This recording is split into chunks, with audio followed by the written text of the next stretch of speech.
Hi, I'm Valerie from Portland. Please like and subscribe. I didn't know anything about my parents, except what the warden at the orphanage always told me. She said she found me on the doorstep one night with a note. This is our 12th daughter, and she's a weak little thing. Take good care of her because we don't wanna. Growing up, I felt angry that my parents had abandoned me because I was weak. And so I decided I'd be the strongest girl ever. I loved running and swimming and could easily beat the older girls. And I was scared of no one. This made me a natural leader at the orphanage. If anyone had a problem, they'd come to me, especially if it involved bullies. There was a reason everyone called me Miss President around here. Well, that's because I told them to, but I'd earned my title. Like once when I was 13, I was about to join the queue outside the bathroom for taking showers when I saw this mean girl kicking others and pushing her way through. I ran forward and jumped on her. This is your last warning, you weasel. If I see you bullying anyone again, you'll wish you'd never been born. All the girls started cheering and chanting, "Valerie, Valerie, Valerie!" I looked up and stared at them, and they immediately switched to, "Miss President, Miss President!" Just then a girl came running and told me the warden had called me, and the warden told me to pack my stuff because I'd been adopted by a really big politician. Her manager was here to take me. Wow, this girl looks so strong and confident. She's perfect. "Come, baby. Your brand new mommy can't wait to meet you." Please don't call me baby. My friends and enemies call me Miss President.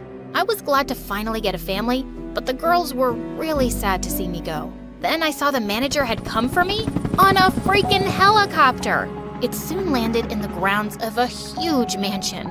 I was led to a dining room, and sitting there was a gray-haired old lady with a strict face. Seriously? My brand new mommy looked like an ancient tortoise.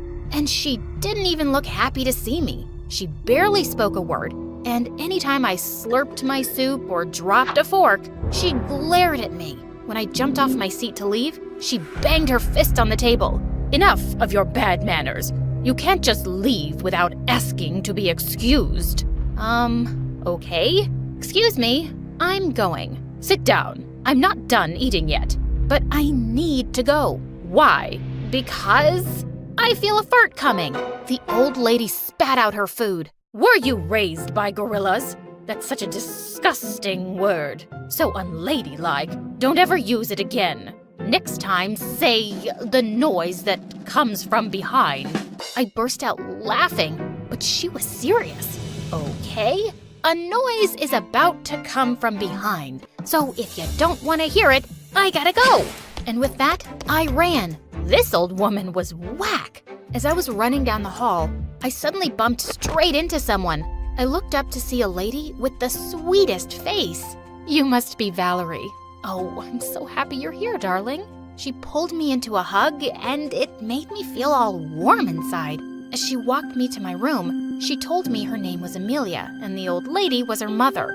"She's the one who adopted you, but I've always wanted a daughter too. You can call me Mom if you want to, whenever." I almost wanted to, but I needed to trust her a little more. My room was 5 times bigger than the shared one at the orphanage, and I squealed happily as I looked through the closets. Now this was a wardrobe fit for Miss President. Later that evening, I was asked to dress up and go downstairs to the old lady, and I was surprised to see her surrounded by reporters, and she was smiling at me. "Ah, here she is, my lovely new granddaughter. God has blessed me with so much, and I wanted to pay it forward. That's why I've adopted Valerie. I hope this sets an example for everyone to open their hearts like I have." Then she started smothering my face with wet kisses. Ugh, so gross. It didn't take a genius to figure out that she was a fake. I didn't like her one bit, but thank God I had Amelia. I loved spending time with her, and soon enough, she got me enrolled in a fancy school. On the first day, I walked into the classroom to a rather shocking sight. Everyone was gathered by the window as a blonde girl was throwing out laptops. They all clapped each time one hit the ground. Whoa, what are you doing? They all turned around to stare at me.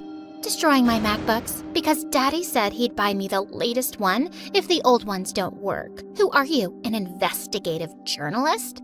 I'm the new girl, Valerie, but you can call me Miss President. She stared at me like I was crazy, then started laughing. Oh, I know why you look familiar. I saw your interview with that old crow who adopted you. Daddy knows her, and let me tell you, she didn't adopt you because she wants to love you. It's only to make her look good in front of people. That wasn't a shock, but it still hurt to hear her say it in front of everyone. Ugh, I know that. I only agreed because I get to live like a princess. Who cares about love? And of course I make her look good. I mean, look at me. You're really lucky you have a family because, trust me, no one would ever choose you from an orphanage. The girl looked livid, but the teacher walked in and everyone flew to their seats. I found out the mean girl's name was Julie, and she kept giving me nasty looks all day. Julie was one of the most popular girls, but it wasn't because she had any amazing qualities. She was just a big bully, and the other kids feared her. A few days later, she walked into the cafeteria and climbed onto a table. Hey guys, great news! Your favorite gal Julie has modeled in her first campaign. Yay! So everyone come and get my autographs now. She sat down while her minions distributed her photographs, and everyone lined up to get them signed by her, except me. Valerie, I don't have all day. Why would I want your autograph? I'm not a fan. Oh, you poor orphan. I understand why you're jealous. I'm prettier, more popular, richer. You're not richer. Yeah, I Googled your family. Mine's definitely richer than yours. And suddenly, Julie lost it. She took out a thick bundle of her $100 bills from her bag and started tearing them up. Want to see how rich I am? I can just tear up money and not even care. Hey, don't do that. You could give it to someone poor. Just stop it, you brat.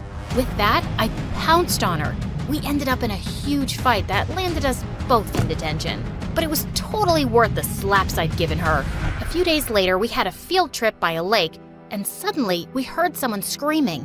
One of the girls was in the lake, struggling to stay afloat. Without a second thought, I jumped in and got her out of there safely in minutes. Oh my God, I slipped into the water and I can't swim. You saved my life, Valerie!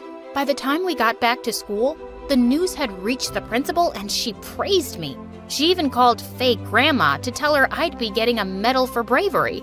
And when I got home, fake grandma hugged me like I was her favorite person. Oh, Valerie, how lucky that girl fell in the lake. You and I will do a lovely photo shoot once you get your medal and some interviews.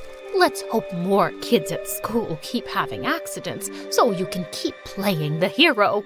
She was such a selfish toad. But I stayed quiet because all I cared about was being close to Amelia. She hugged me tight and said she was so proud of me for being brave. The next day at school, I was walking down the hallway and I saw Julie showing everyone her photo shoot.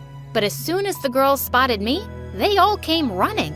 Before I knew it, a huge crowd was gathered and some girls had lifted me on their shoulders. All hail our school hero! 3 cheers for Valerie! Hip hip hooray! Could you change that to Miss President? 3 cheers for Miss President! Hip hip hooray! And just like that, I'd replaced Julie as the most popular girl in school.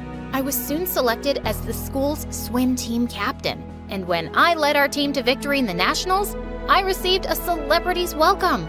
All this was driving Julie crazy. But the last straw was when she saw my picture was selected for the school's magazine cover. She walked over to me at lunch with a copy, threw it down, and started jumping on it. This is ridiculous. You, an orphan from nowhere, is the face of our school now? I'm a model! I didn't put my face on that magazine, Julie. The people have spoken. The people are morons. I don't know what they see in you, witch. She leapt forward to attack me, but suddenly the others held her back. You think we're morons? Thanks for clearing that up, Julie. You're a jerk, and we've never liked you. We've had enough. They picked her up and threw her in the large garbage bin outside. It was epic. But when I got home, my mood quickly turned sour when I found fake grandma shouting at Amelia. Why did you tell my cook that she could take a week off, and you gave her money without my permission? Mama, she's worked with us since forever, and she's really sick. She's probably lying. Even the servants know you're a stupid, weak fool who'll believe their fake stories. I'd heard enough. Stop shouting at Mom. Being kind isn't a weakness, and you're such a hypocrite. You pretend to be nice for the cameras, but you don't care about anyone. How dare you talk to me like this? Have you forgotten where you came from? I can send you packing this minute. But you won't, because you need me to win the elections. Yeah, I know your polls have gone up since I arrived. If you misbehave with Mom again, I'll stop doing all the shoots and interviews. You got me? Fake Grandma looked like she was about to explode, but she stormed off. Amelia sat down and I wiped her tears. I'm so sorry she treats you this way. Please don't cry. Oh, Valerie, that's not why I'm crying. I'm just so touched that you stood up for me and you called me Mom. And I realized I finally had. I've wanted to since the first day. You are my mom, and I'm so lucky. A few weeks later, Fake Grandma had planned a huge party for some important guests. I knew she just wanted to parade me around as her charity case, but I didn't care. I'd never been to a party, so I was looking forward to it. I managed to escape her for a while, and as I was eating in a corner, a boy approached me. Valerie, right? Been seeing your face all over the news lately, and I gotta say, it's a really pretty one. I was gonna tell him to buzz off when suddenly I spotted Julie and her dad among the guests, and she was glaring at me with murder in her eyes. Maybe she liked this boy, so I pulled him close and kissed him. When we broke apart, Julie had marched over to us. How dare you kiss my boyfriend? Your boyfriend? He didn't mention you when he was flirting with me, and he really enjoyed that kiss. You should kick his butt, Julie. I'm gonna kill you! And she jumped on me, but I was much stronger and I had her pinned on the ground in seconds. Daddy! Help! Her dad completely lost it when he saw us. He started screaming at Fake Grandma that he was pulling out all his money and support from her campaign. He stormed off with Julie, and the old woman grabbed my arm and dragged me to the other room. What have you done? Why must you always act like a savage from some jungle? If Julie's dad doesn't support me, I'm ruined. Go beg him for forgiveness. Fix this. I'm doing nothing of the sort. I have my pride. You'll do it, or you'll leave my house immediately. Then I'll leave your house immediately. And I'm going with Valerie. I'm not living here without her. You want to run after this filthy orphan? Fine. But you won't ever get a single penny from me, you hear? And don't you ever show your face here again. Don't worry, Mama. I won't. Enjoy your house and your money. Mom and I packed our bags and left for good. I'm so happy you came, Mom, but I'm sorry you're poor now because of me. Oh, Valerie, we aren't poor. I've been saving for years.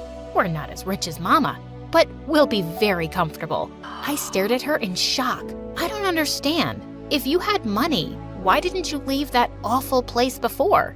Sweetheart, she's bullied me since I was a kid.